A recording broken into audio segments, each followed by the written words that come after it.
Hey, welcome back. This is an original Tales First story about in-laws treating someone like an afterthought and that not going as planned. Let's start. At the cousin's party, my 7-year-old was mocked and excluded for being poor and having a lowly nurse for a mom. They made her sit next to the trash while everyone laughed. Then my husband's wealthy grandmother found out and announced this. Their faces lost all color. I was still in my scrubs in the hospital parking garage when Ethan called, wind muffling his voice like he'd stepped outside. "I'm outside Danielle's, Mason's birthday party," he said, and I could hear kid noise through the phone.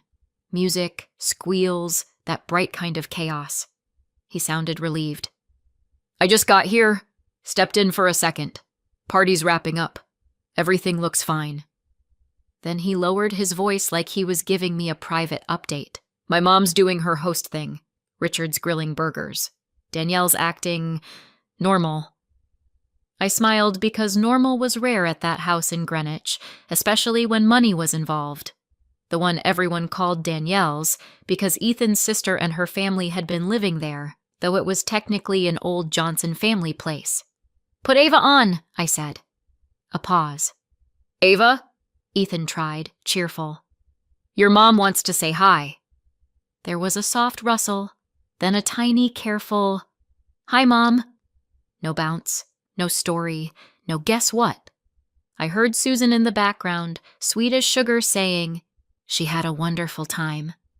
Ethan chuckled like he believed it, and I let myself breathe out until I pictured my daughter's face and realized I couldn't hear her smile. "Love you," I said. "Love you too," she answered. And then she was quiet again. Ava didn't ask when I'd be home. Ava didn't ask about dinner. Ava didn't ask for anything. Ava didn't say a word more. When I got home, the house was lit up the way it is when someone's trying to make it feel normal. Ethan had already changed into sweats, and Ava was sitting on the couch with her shoes still on, hands folded in her lap like she was waiting for a teacher to call on her. "Hey, baby," I said, leaning in for a hug. She let me hug her, but her body stayed stiff like she was bracing. Ethan followed me into the kitchen and opened the fridge like that would explain everything. "She was just quiet in the car," he said. "Big party, lots of kids, you know. Probably overwhelmed." I glanced over his shoulder. Ava's eyes looked shiny, but she blinked hard, fast, like she could blink the wet away. "Did you have fun?" I asked her. She stared at the TV that wasn't on. "Yeah," she said, then added, "It was fine." Ethan gave me a quick look. "See?" And I tried not to make a face. Fine was what adults said when they didn't want follow-up questions. I walked to the couch and crouched. "What was your favorite part?" I asked. Ava's lips parted, then she shut them and shrugged once. Ethan touched my shoulder. "Babe," he murmured, gentle. "Let her decompress." Ava nodded like she'd been trained to agree, and that's when my stomach tightened. Her voice was too flat. "I made spaghetti because it's the kind of dinner that fills the house with a smell that says you're safe here." We sat at the table, and Ethan tried to keep the mood light. "Did you see Mason's cake?" he asked. "It was huge. Danielle went all out for her son." Ava picked up one noodle, then set it down like she'd forgotten what mouths were for. I poured her water. "Eat a little," I said, careful. "You've got soccer tomorrow."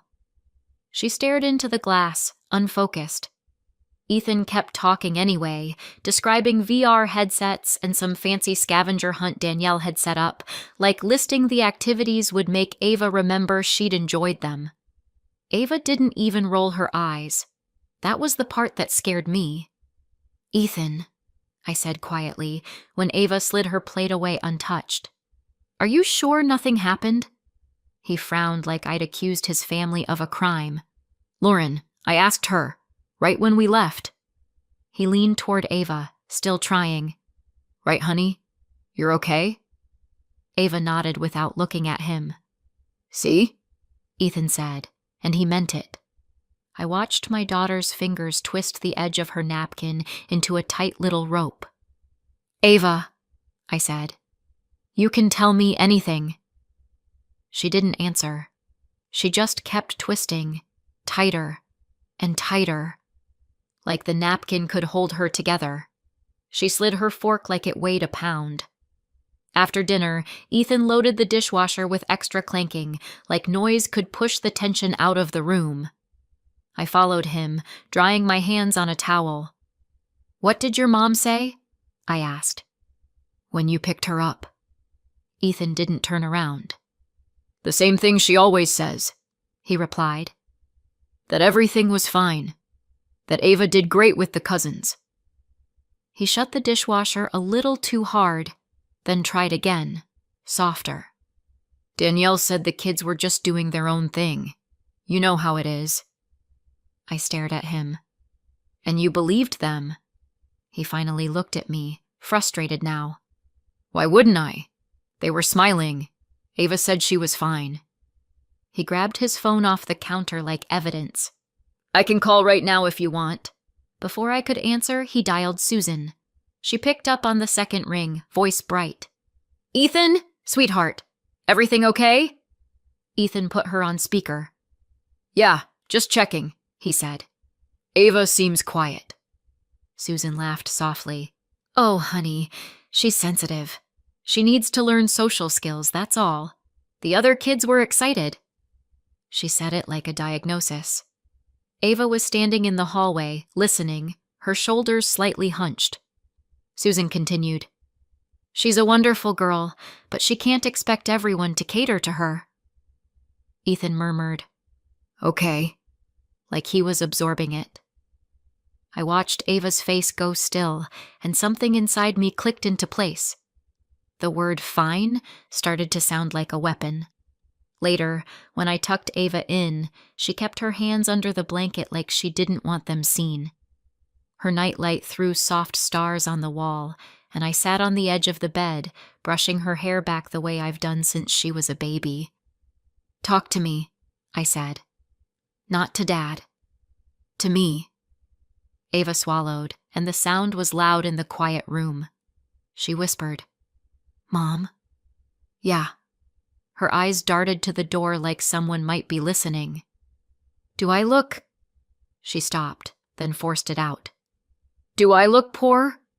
My whole body went cold, then hot, then steady.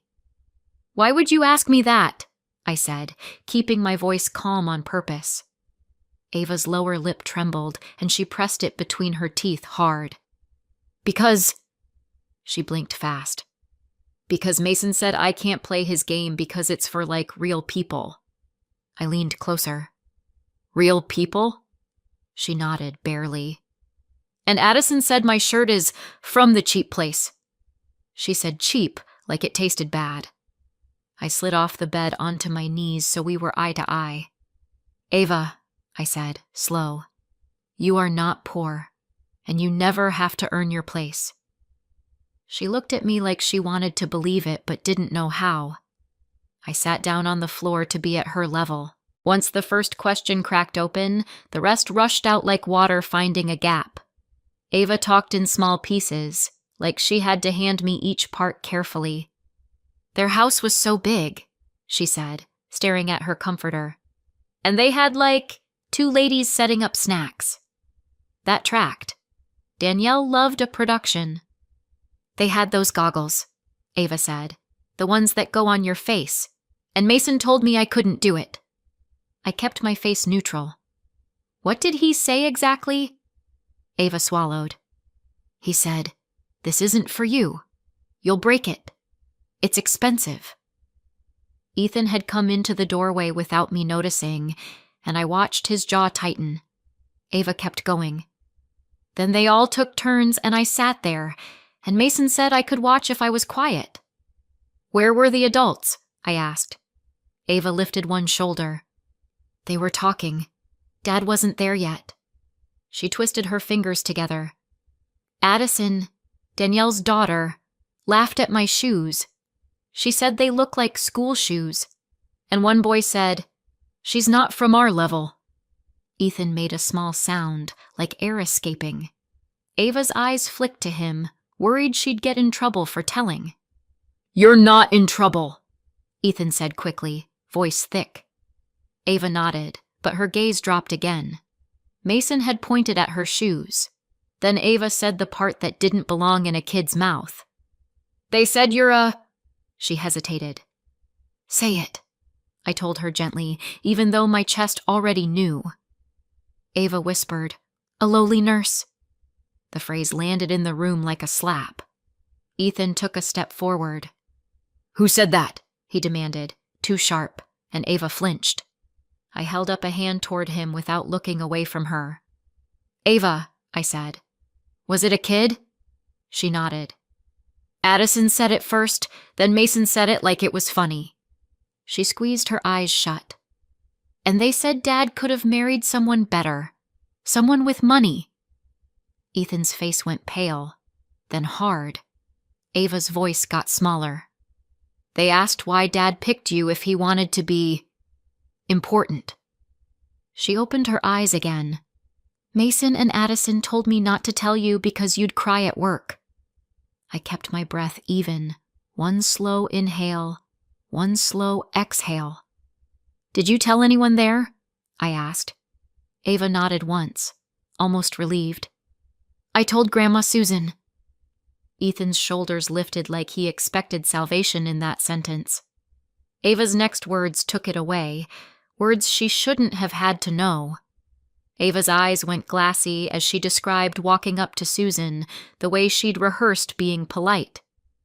"I said, 'Grandma, they won't let me play and they're being mean,' she told me. And she smiled like this." Ava forced her cheeks up in a fake grin that made my skin crawl. She said, "Oh, sweetie, you need better social skills." Ethan's mouth fell open. "She said that?" Ava nodded. "Then she said I was making it a big deal." Ava pulled the blanket up to her chin. "She told me to sit somewhere so I wouldn't be in the way." "Where?" I asked, already knowing it would be bad. Ava pointed with one finger, small and precise. "By the trash can, like where they put the bags." Ethan swore under his breath, quick and low. Ava whispered, "It was okay at first because I thought she'd come back." She blinked, and a tear finally slid down, slow. "But then everyone laughed because Mason said I was trash side." I reached out and wiped her cheek with my thumb, gentle. "Did Susan hear them?" I asked. Ava nodded. She said, "See? They're joking. Learn to take it." Ethan's hands clenched at his sides. Ava finished, voice barely there. "So I just sat there and waited for Dad to come and get me. When he finally arrived, I got up fast and went straight to him." I kissed her forehead, careful not to shake. I stood up and looked at Ethan, and my voice came out steady like a decision. "We're calling them. Tonight." And that's when I stopped being polite. Ethan paced the living room with his phone in hand like it was suddenly heavier. "Speaker," I said, sitting on the couch with Ava tucked against my side under a blanket. "They're not going to twist this into, he said, she said." Ethan nodded once and dialed Danielle first. She picked up with party energy still in her voice. "Hey, everything okay?" Ethan didn't warm up. "What happened today?" he asked. Danielle laughed like he'd made a joke. "What do you mean? Mason had a great time." Ethan's voice sharpened. "Did Ava get excluded from the VR game?" A pause, then a sigh. "Ethan, it's a kid party. The kids decide who plays. Ava is sensitive." I leaned forward. "Did you hear your daughter call me a lowly nurse?" I asked, calm. Danielle's tone turned icy. "Wow," she said. "So she told you that? That's dramatic." Ethan cut in. "Put Mom and Dad on." Danielle huffed, then I heard muffled movement. Susan came on, sweet again. "Ethan, honey." "Why did you put Ava next to the trash?" Ethan asked. Richard's voice jumped in, annoyed. "Because she was hovering. She needed direction. Susan added, she needs social skills. Danielle, still on the line, chuckled, not even hiding it now. Different levels, she said, like it explained everything. You should be grateful we include Ava at all. Danielle laughed. Actually, laughed. Ethan ended the call without a goodbye. He didn't throw the phone or slam anything. He just pressed the screen, went quiet, and stared at the wall like the paint might tell him he'd misheard. Ava had fallen asleep against me, her breathing soft and uneven, like she was still braced even in sleep. They said it like it was normal, Ethan murmured. His voice wasn't angry yet. It was stunned. He sat on the edge of the coffee table, elbows on knees. My mom, he said, then stopped. He swallowed. My mom heard someone call our kid trash side. He covered his mouth with his hand for a second, as if holding words in. I sat beside him, shoulder to shoulder, not trying to fix it. You grew up in that, I said quietly. Ethan's eyes flicked toward me, quick, guilty. I thought it was just snob stuff, he said. Like annoying comments. I didn't think it would touch Ava. He stood up and walked to the window, looking out at our dark yard like he needed distance to think. My mom, Dad, and Danielle were comfortable, he said finally. They weren't even trying to hide it. Then he turned back, and something in his posture changed. Less son, more father. They don't get another chance, he said. He didn't defend them this time. Ethan's family always talked about his future like it was a stock they'd invested in. I'd been at dinners where Susan listed his grades like trophies, where Richard introduced him to strangers as our future doctor, before Ethan had even finished his undergrad. The night Ethan told them he was switching tracks, teaching, research, professor work, Susan's smile froze in place like plastic. Teaching, she repeated, slow. Richard leaned back in his chair, eyes narrowed. You're throwing away your earning potential, he said, like Ethan had announced he'd quit working entirely. Danielle smirked into her wine. That's cute, she said. But you can do that after you make real money. Ethan tried to explain, patient, measured. I like it, he said. I'm good at it. I want a life. Susan's voice got soft, the way it did when she wanted control without sounding controlling. Sweetheart, you can like lots of things, she said. But this family has standards. Richard nodded once, firm. Doctors, he said. Executives. People who provide. Ethan's shoulders tensed, and I watched him press down his anger like he'd been trained to. I provide, he said. Danielle laughed again, quick. Not like you could, she replied. That's when I understood. They didn't see Ethan as a person making choices. They saw him as a return on investment. They acted like his life was a bad investment. I met Ethan in a fluorescent classroom, not at a gala or a country club. I was already a nurse, taking an advancement program on my days off because I wanted better shifts and more options. Ethan taught one of the modules, structured, clear, the kind of instructor who remembers your name and actually answers questions. The first time he spoke to me one-on-one, it was about coursework. Your clinical examples are solid, he said, pointing at my paper. But cite the protocol. That was it. No flirting. No blurred lines. After the program ended, I ran into him at a campus coffee cart, both of us reaching for the last blueberry muffin like it was a competition. He stepped back immediately. You first, he said. I laughed. I already passed, I told him. You can stop being my professor now. He smiled, then got serious in a way I still respect. I won't cross anything, he said, careful.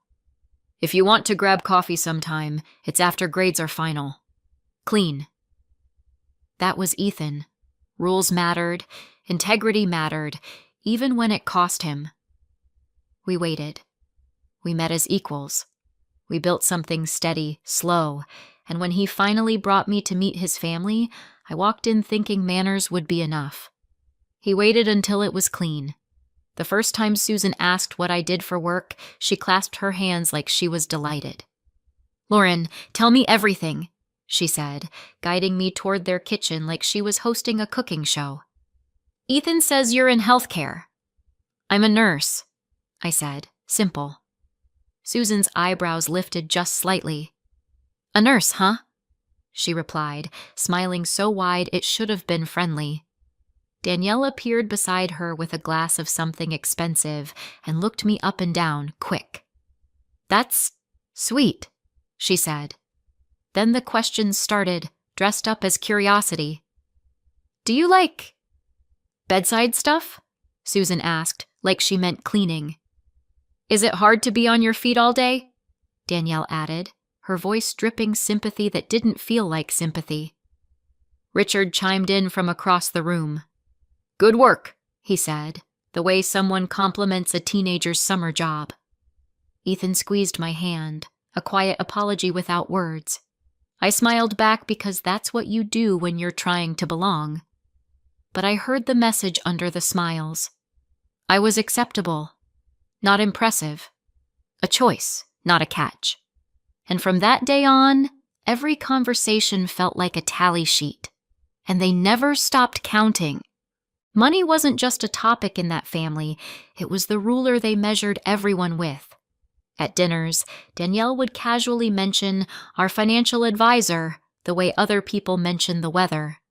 Susan would talk about proper circles and keeping standards like she was protecting a bloodline. When Ethan got his first professor contract, he came home proud, waving the paper like a kid with an A. We went to share the news, thinking maybe they'd finally clap for him. Susan skimmed the number and sighed. "That's fine," she said, and the word hit again. Richard leaned in. "If you'd stayed medical," he said, tapping the page with one finger, "this would be 1 month." Danielle tilted her head. "Are you sure you want to be comfortable?" she asked Ethan, then glanced at me. "I mean, with the lifestyle you've chosen." I kept my face calm.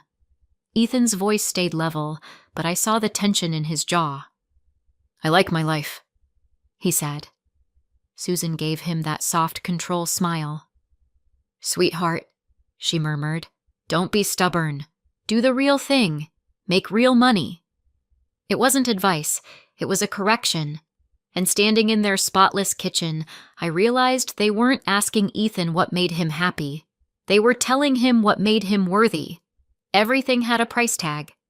Margaret, Ethan's grandmother and Ava's great-grandmother, was the only one who didn't talk to us like we were a bad decision. She lived in assisted living with a small patio garden she couldn't fully tend anymore, but she still tried. Ethan visited her the way some people go to church. Regular, respectful, no performance. Ava adored her because Margaret listened like every sentence mattered. Marisol, her caregiver, would greet us with a warm wave and a quiet update. "She's been waiting for you," she'd say, and Margaret would light up the second she saw Ethan. "There's my boy," she'd say, and she meant it, even though Ethan was a grown man with a career and a mortgage. Margaret would take my hand, squeeze it, and ask about my shifts without turning it into a status conversation. She'd ask Ava about school, and Ava would spill details like Margaret was a safe container. Meanwhile, Susan and Danielle treated Margaret like an inconvenience, something to manage, not someone to love. They rarely visited unless there was paperwork, a photo, a reason that looked good. Marisol once whispered to me, "They come for 15 minutes and leave her tired." Ethan stayed for an hour. Ava stayed close to Margaret's chair like it was home. Margaret remembered every detail about Ava. The morning after the speakerphone call, Ethan didn't rant. He didn't make speeches. He made lists. "No visits," he said, sitting at the kitchen table with his laptop open. "No calls, no texts, no FaceTimes, and they don't get access to Ava. I nodded once. Agreed. He pulled up his phone and started blocking numbers. Susan, Richard, Danielle. One after another, clean and final. He went into Ava's tablet settings and removed shared family accounts Danielle had set up as a gift. He opened our calendar and deleted the upcoming Sunday dinner invite. Then he opened the Notes app and typed, steady. Boundary, no contact. If they show up, we don't open the door. He looked up at me like he needed to be sure I was with him. They humiliated our kid, he said. They don't get to negotiate. Ava padded into the kitchen in her pajamas, hair messy, eyes cautious. Ethan crouched. You won't be alone with them again, he told her. Ava's shoulders dropped a fraction, like her body understood safety before her mind did. I watched Ethan press save on the note, then block on the last number. He didn't do it dramatically. He did it like he was closing a door. He hit block like he meant it. Their response came fast, and it wasn't remorse. Susan didn't call crying. Danielle didn't apologize. Richard didn't ask what Ava needed. Susan sent a text from a different number, as if that made it reasonable. If you're going to be like this, fine. Don't come around then. Then 2 minutes later, another message. You're overreacting. You'll calm down. Ethan stared at the screen, expression blank. Danielle's message followed, sharp. You're letting Lauren run your life. It's embarrassing. Richard's was short. Your choice. It read like a business email. No, we're sorry. No, tell Ava we love her. Just cold acceptance. Because they assumed cold would work. My in-laws assumed Ethan would miss the perks, the big house, the status, the holiday photos that made them look like a perfect family. They assumed he'd crawl back. I looked at Ava playing quietly with a stuffed animal on the rug, still too careful, still too quiet. Ethan's hand hovered over the phone, then he set it down. My voice came out calm, not bitter. We're done explaining, I said.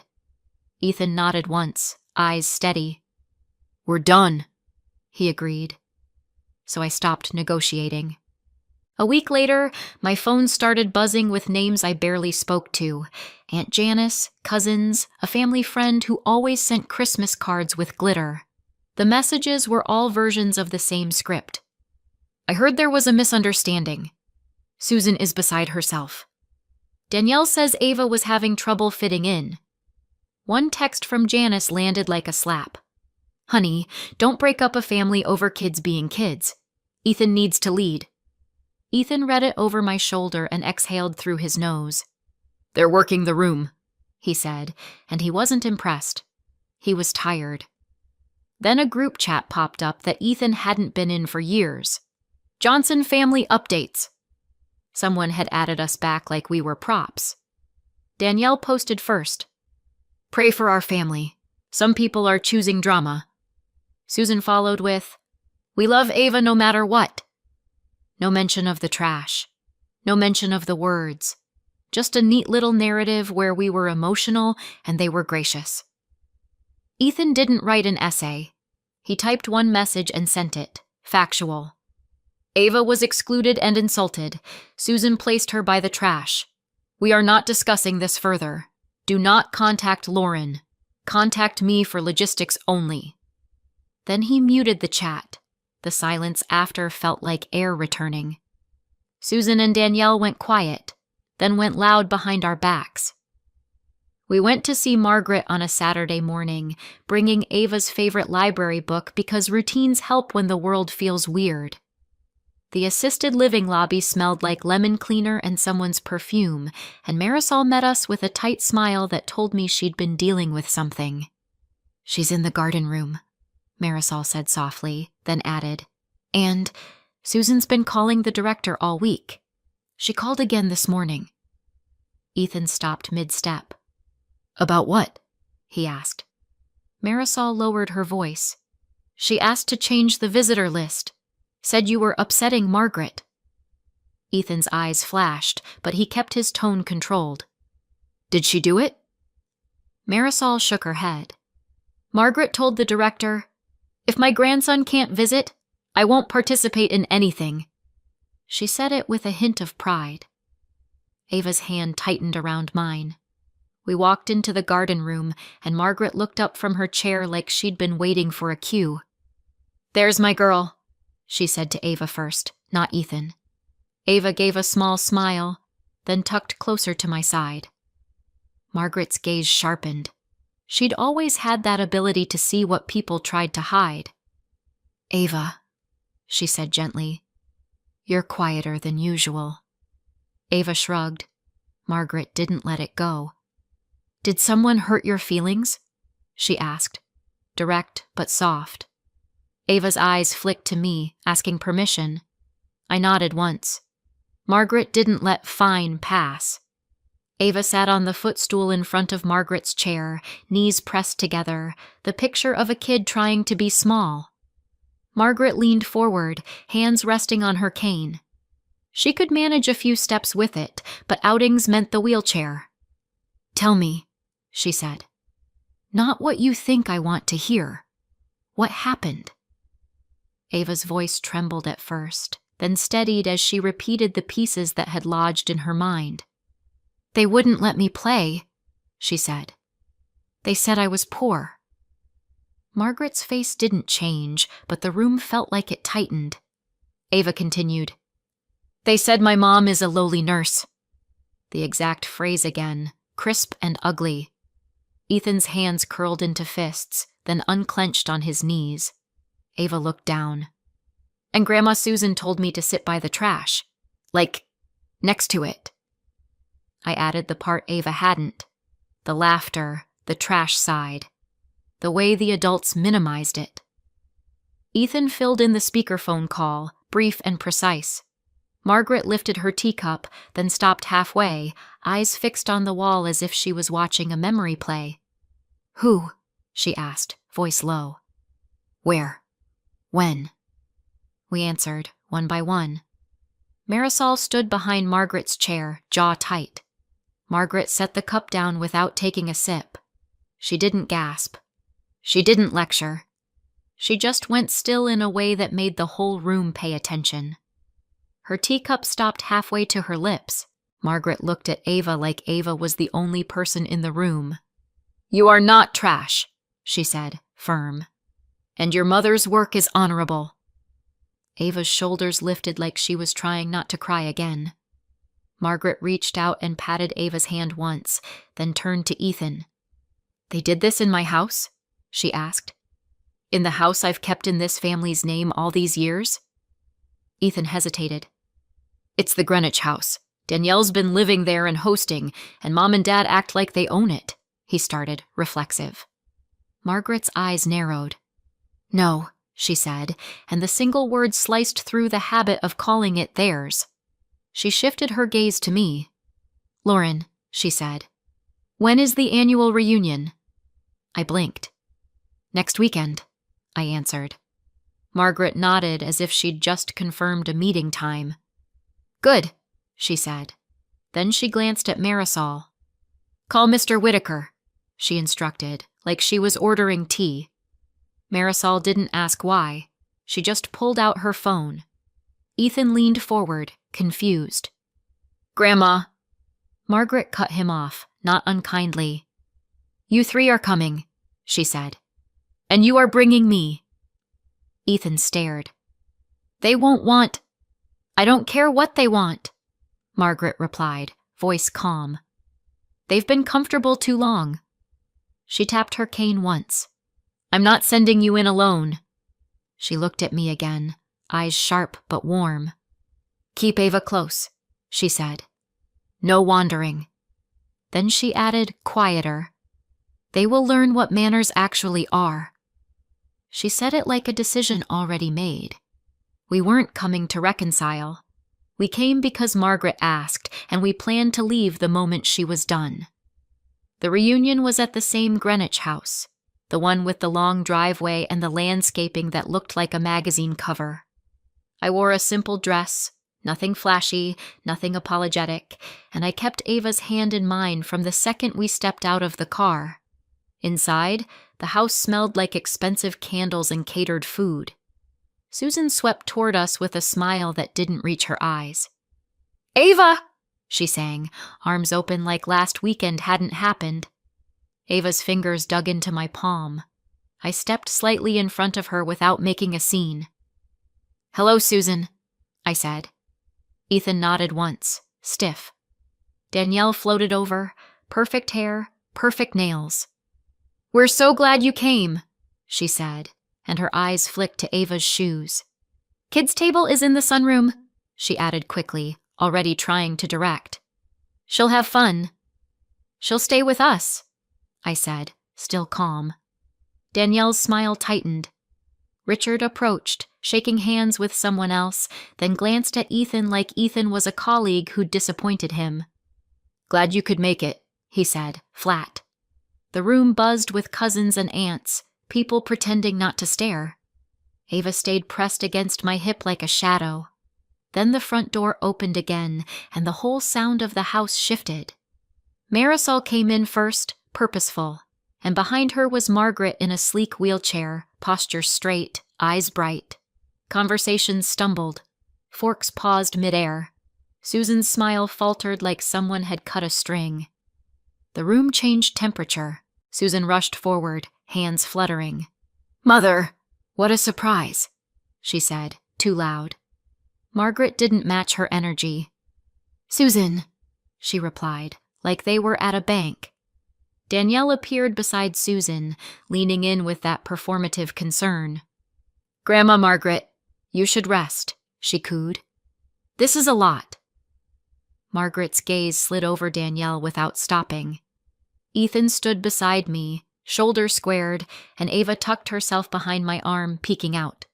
Susan tried again, turning to me with a smile she probably practiced in a mirror. "Lauren," she said, "we can talk like adults. We're family." I held her gaze. "We are talking like adults," I answered. Danielle laughed softly. "We all make choices," she said, eyes on my hands like she wanted to see a wedding ring worth judging. "Some choices come with limitations," Susan added. "We just want what's best. Proper influences." Ava's grip tightened, and I felt her flinch at proper, like she knew it was code. I bent slightly, whispering to Ava, "Stay with me."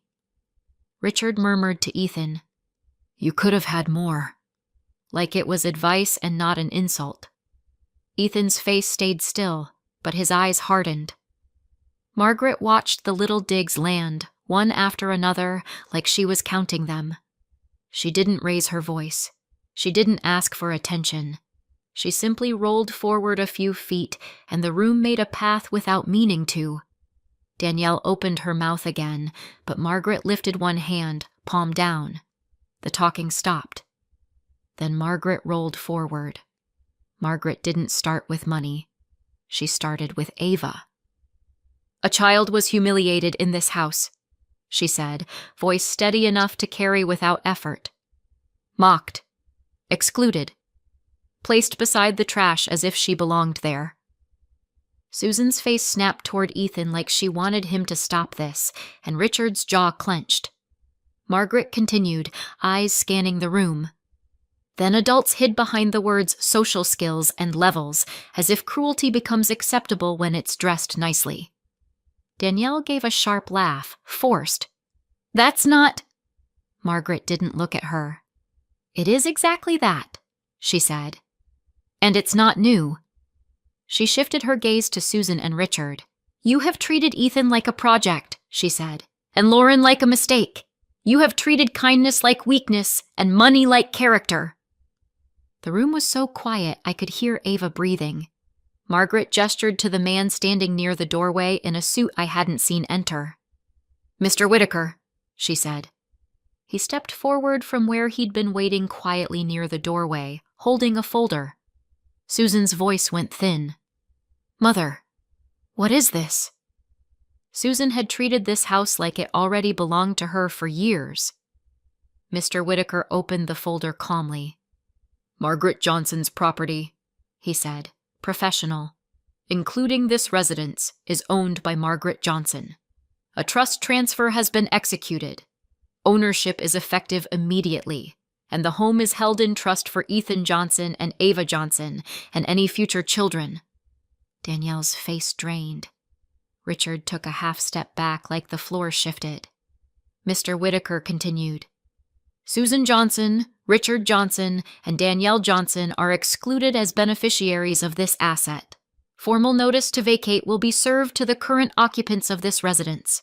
Going forward, Susan and Richard Johnson have no authority to host events here or represent this home as theirs." Susan made a sound like she'd been punched, but no one touched her. Danielle's hands flew to her mouth. "That's impossible," she whispered. Margaret didn't argue. She simply reached for Ethan's arm, and Ethan offered it without hesitation.